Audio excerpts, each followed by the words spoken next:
Welcome. I'm so grateful that you found your way to this playlist called Dare to Begin Again. And this playlist is dedicated to other women who are going through the retirement journey or going through a reinvention season in their life. And so, me and a group of friends, we are going through this journey together as we end our corporate careers. Some of them are retiring in months. I am retiring in a couple of years, and some people are retiring at different time frames. But we all knew that we didn't want to go through this retirement journey alone. And so we meet weekly, and this playlist is dedicated to sharing what we are learning because we know that life transitions are hard, but they're harder when you have to go through those transitions alone or when you have to refer to books or rely on experiences from people who might not be as open as we are to sharing their truth, but also sharing their joy, their grief, their loss, their happiness, their sadness, and their regrets. And so today I want to share with you one of our exercises that we just did maybe half an hour ago. And it was so profound that I wanted to share with you. I even had my notes. And this exercise, I asked all of us to start decluttering because all of us want to downsize. Some of us want to leave our homes and move to other countries. Some people want to downsize to a condo, or some people are moving to different locations and smaller homes, etc. And so I asked everyone, listen, let's start cleaning out the clutter. And it was amazing to hear what they decided to clean out and the significance behind what they decided to do. So here's what we decided to do. We asked each of us to make three piles. One pile is what you wanted to keep. The second pile was what you wanted to discard. And the third pile is what you wanted to donate. And here are some interesting outcomes of that conversation that I hope speak to you, but also bear witness to your experience if you're also going through the retirement process or trying to get your hands around the emotional, financial, intellectual, physical changes that happen when we shift through different seasons throughout our lives. So the first thing that was really interesting, I asked people what they wanted to keep. One of the friends said that she wanted to keep all of her degrees. And honestly, none of us even knew what our degrees were. And she wanted to keep her degrees because to her, it symbolized her accomplishments because she felt like she had entered corporate spaces when it was really hard, not only for women, but for Black women. And she was in a very male dominated industry. And so she wanted to keep her degrees to remind her of her resilience and her tenacity and her accomplishment. Honestly, the rest of us don't even know what our degrees were. So that was really interesting to her. I said that I wanted to keep my Cabbage Patch doll. Now, again, we all decided to clean out different spaces. And the Cabbage Patch doll was really important to me because that is the doll I had to take when I was learning how to be a mom. I went to parenting classes, and that time was really hard because my company at the time had just finished paying for my MBA. And when I told them I was pregnant, they were upset. Remember, this was a very different time. And I remember the Cabbage Patch doll to me symbolized then, it symbolizes now resilience. It symbolized courage. It symbolized that I belong to myself and I did not belong to the company. And even though the company had paid for my degree, that did not mean that they owned me. And so that doll was a part of my journey to prepare myself for motherhood. And that's what I decided to keep. It was um, a symbol of my strength and my tenacity to stand in my standards despite the pressure, but also it was symbolizes my entry into motherhood. So I kept my Cabbage Patch style. Another one of the ladies decided to keep her paintbrushes in her jewelry design. Before she got into corporate America, she was an artist and she loved going to Joann Fabrics. I don't know if Joann Fabrics still exists, and other hobby stores. And she would make jewelry and she would make beautiful paintings.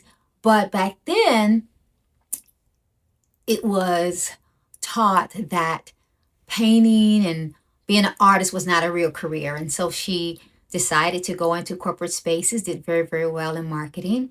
But she said that she did not even remember that she had all these paintbrushes and this jewelry and all these other hobby materials. And she decided that she's going to keep those materials and look at this next season in her life to rekindle though that artist part of her, some part of her that she deeply missed.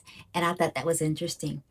Another lady said that she wanted to keep her journals and really made me think about I need to find my journals because I have no idea what I wrote. But she said she was looking through her journals when she was cleaning out her space that she selected, and she was able to see who she really used to be. She was able to remember her old dreams that she put on the shelf to succeed in corporate settings. She was able to remember some of the emotions that she had when she was overlooked, when she was minimized, when she was stolen from her ideas. But she also was able to remember what gave her joy and what made her laugh. And just reading the journals, she realized that she was good at marketing because she was a good writer. And so she said that she might write a book and she wanted to keep her journals for herself. She might publish them. So be on the lookout. She might publish those journals. So those are the things that we decided to keep. So the question I want to invite you to is, what do you want to keep? Do you want to keep something that symbolizes a part of your life? Do you want to keep something that helps you rekindle part of yourself that you gave up or had to abandon to fit into corporate spaces? Do you want to keep parts of you that had to be hidden from the world? So, what do you want to keep? And I think this was a really healthy exercise for all of us. The second question I ask everyone is, what did you want to discard? Very interesting perspectives. I decided that I wanted to discard my old evaluations. I have been shredding things like crazy. And for the life of me, I kept my evaluations, some from 1986, 1987. I don't know why. And it's interesting, I kept the evaluations that were painful. Um, I'm going to do some work around that. And the ones that were wonderful, I just didn't even care about them. Now, that's really important because I think it lets us know that we all have this bias to bad news. And it makes me wonder, why would I keep words that felt disrespectful or dehumanizing? Why did I keep that? And why did I decide that I don't know where the other positive ones are? Because there were a lot of positive times in my life in the 40 years. So I'm going to throw those away. I don't want the energy of those old evaluations. When I leave corporate America, I'm going to do other things. I don't even want to bring that energy into my new house. I don't even want to pack that energy. But it was interesting as I'm shredding old documents that I kept those bad evaluations. I'm throwing those things away. Another person said that she's going to throw away all her old business books. When we started in corporate America in the early 80s and mid 80s, there were a lot of bad business books that did not really speak to the woman experience, the female experience. And so there were books written by men that tell us how to navigate corporate America. And none of those books were helpful. Well, many of those books were not helpful. And so she says that she's just going to go through her bookshelf and continue to throw books away. She threw a lot of books away. She didn't even want to donate them because they were not even helpful. And I thought that was important that she decided that all the bad perspectives, the bad insight, the wisdom that did not speak to our realities, our context, the different levels of sexism and racism, ageism that we had to deal with navigating those tough spaces. She said she's throwing all those away. Don't even want to donate them. I thought that was interesting. One lady said, I thought this was interesting, she's throwing away all her trophies. I thought that was really interesting. And she said that accomplishing the trophies was important, but the evidence of the trophies didn't mean anything to her because the evidence of her accomplishments were inside of her heart. They didn't need to be on outside on a mantle. I thought that was powerful. I thought that was powerful. And so she said that every experience that supported who she was, she carries that experience in her heart. And she doesn't need any outward signs or external symbols to help her remember how amazing she was. I thought that was really powerful. Another one of the ladies said that she decided to discard all her old identities. That was really interesting. She shared, and I hope this really helps us all because it really helps us to think about our lives and identities that we have and that we hold. She was my only child and she never had kids. And somehow she became the caregiver of her aunts and her uncles and her cousins and neighbors and her parents.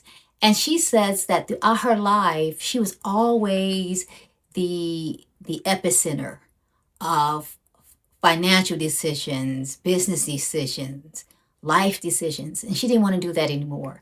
And it was a blessing, but it was a burden because she never had anybody to depend on. And she never felt like she was just a part of the family to be loved. She was just part of the family who others leveraged. That was powerful. And she said she's going to throw all those away. After she retires, she's already transitioning those relationships. And she said she's going to throw those away and say her boundaries. And sometimes, she's not going to even tell her boundaries. She's just going to cut off some of those relationships. I thought that was really powerful. And other people said other things, but I thought these were most profound for me. What we want to donate. This was an interesting conversation. I said that I wanted to donate my wisdom. I think that what I have learned over 40 years is not only survival, I have learned how to thrive in hostile situations. I learned how to be clear in the midst of chaos. I learned how to lean on my faith when I had nothing else because I was the first one in my family in that corporate space. And so I was a trailblazer. I was a trendsetter. And so many times I didn't have any type of mentors, or I didn't feel comfortable exposing my weaknesses because everybody thought I had it made and I was doing well. And so I felt very embarrassed when I needed help. And so I want to share my wisdom. So I'm going to continue to donate my wisdom to emerging leaders and other visionaries and other people who are on their own life journeys. I'm already doing that now, but I feel called to do more of that, to leave a legacy of wisdom as my elders left for me. So I want to donate my wisdom. I don't want what I have learned and endured throughout these 60 plus years to not be used for the betterment of other human beings. So I'm going to donate my wisdom. Another lady said that she's going to donate her frequent flyer points. What I think is so interesting is that when you travel a lot for work, sometimes you don't want to travel anymore. And she said that she has so many million frequent flyer miles and hotel points that she wants to donate points to other single moms who are in corporate spaces who need a break, who are taking care of their parents, taking care of their children, paying for college, that they don't really have any money left over for themselves. And so I don't know if she's going to do anything with that, but knowing her, she will. So be on the lookout, because I think that would be a good opportunity for her to donate those types of points in hotels and things like that for people who really need to get away. What's interesting, she has points for like um, airlines who don't even exist anymore. We were talking about Pan Am and Eastern. I don't know if they still exist. I don't think they exist, but I thought that was funny. One lady said she's going to donate her old suits when she leaves corporate America. And it symbolized two things, which is really interesting. One, she doesn't want any suits when she transfers our transitions to her next life. What's interesting, when we got into corporate America, women could not wear pantsuits. That was a big no-no. We had to wear skirt suits or dresses, and they had to be brown, tan, black, taupe with the big ties. And so we laughed about that, how we used to dress. Woo, it was really, really funny.